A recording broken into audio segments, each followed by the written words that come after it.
during a time when men and women lived for centuries. In the dawn of humanity, as recorded in the Bible, Adam walked this earth for 930 years. Methuselah endured for 969. Noah survived the great flood and lived 950 years. Even after the flood, the span of life remained remarkable.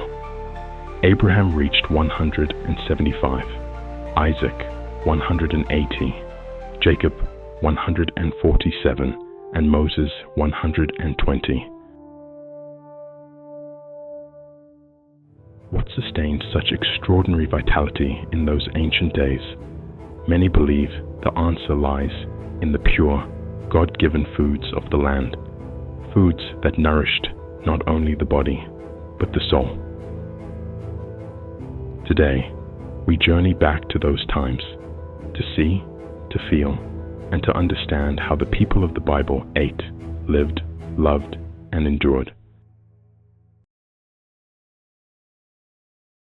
Picture a small village in the hills of Galilee or Judea at sunrise.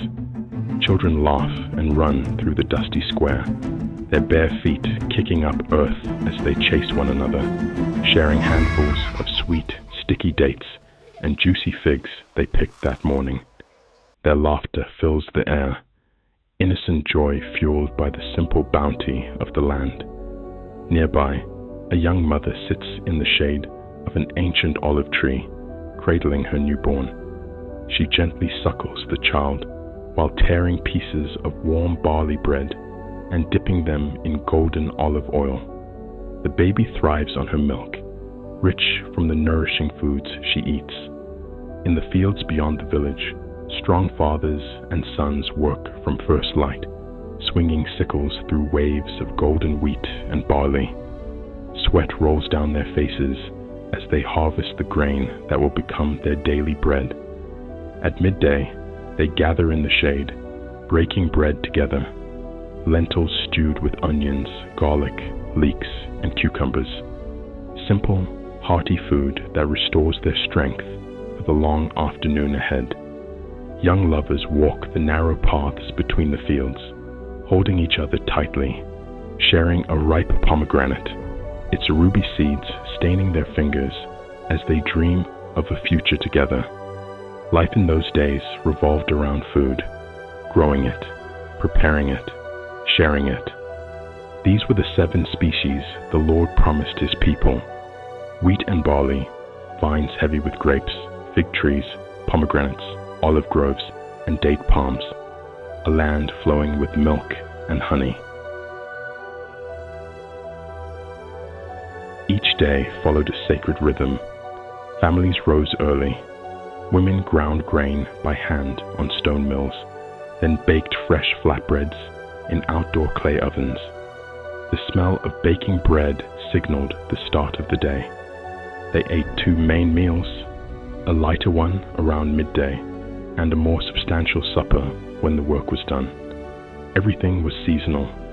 Everything came from the land or the nearby Sea of Galilee.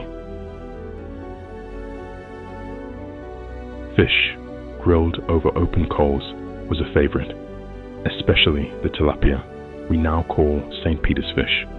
Jesus himself would later multiply 5 loaves and 2 fish to feed thousands and cook fish for his disciples by the shore. Dairy from goats and sheep, cheese, yogurt, curds provided daily protein. Herbs like mint, cumin, dill, and hyssop added flavor. Wine, usually diluted with water, brought warmth to the table. Meat, lamb, or goat was saved for Sabbaths, festivals, and celebrations. Meals were never solitary. Families, neighbors, and strangers gathered together. Food built community. It expressed gratitude to God, who promised, "I will bless your bread and your water, and take sickness away from your midst."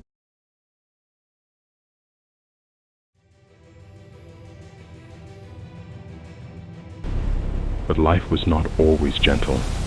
Fierce storms could sweep across the land, destroying crops in hours. Hail flattened barley fields. Floods ruined olive groves.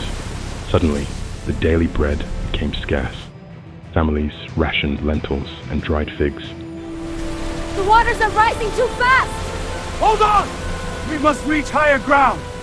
But Edgar, yes, together we'll survive. Praying for provision. Wars brought even greater suffering. Armies marched through the countryside, trampling fields and seizing stores of grain and oil. Famine followed. Mothers held hungry children close. Fathers searched the hills for wild greens and edible roots. please, we need grain. A fair trade for the figs. Soil or salt for the grain. Traders still came and went along the ancient routes, carrying salt, spices, and news. But food became the most precious commodity of all. We are together again. The season has turned. Our strength returns.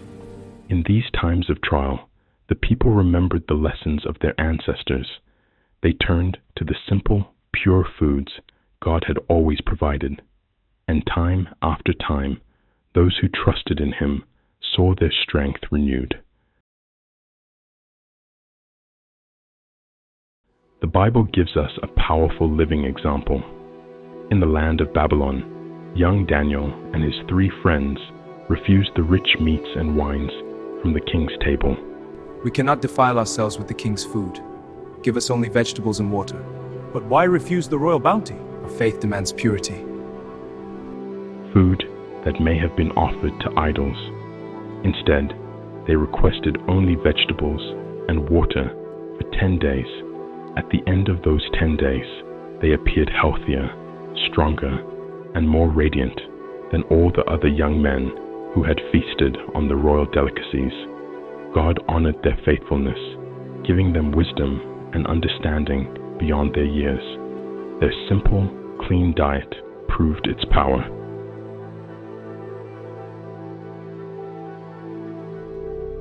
Across the generations, from the patriarchs who lived nearly 1,000 years to the prophets and kings, one truth stands clear. Their nutrient-dense, unprocessed foods supported extraordinary health and resilience. Olives and olive oil strengthened the heart. Pomegranates, bursting with antioxidants, fought disease. Figs and dates gave sustained energy. Legumes like lentils and chickpeas built muscle and endurance. Fish provided vital nourishment. Honey healed. There were no refined sugars, no chemical additives, no ultra-processed foods, only the pure gifts of the Creator, combined with hard physical work, strong community, deep faith, and obedience to God's laws. These foods helped sustain long, productive lives with far less chronic disease than we see today. Today, we stand far removed from those ancient fields and village squares, yet the wisdom remains.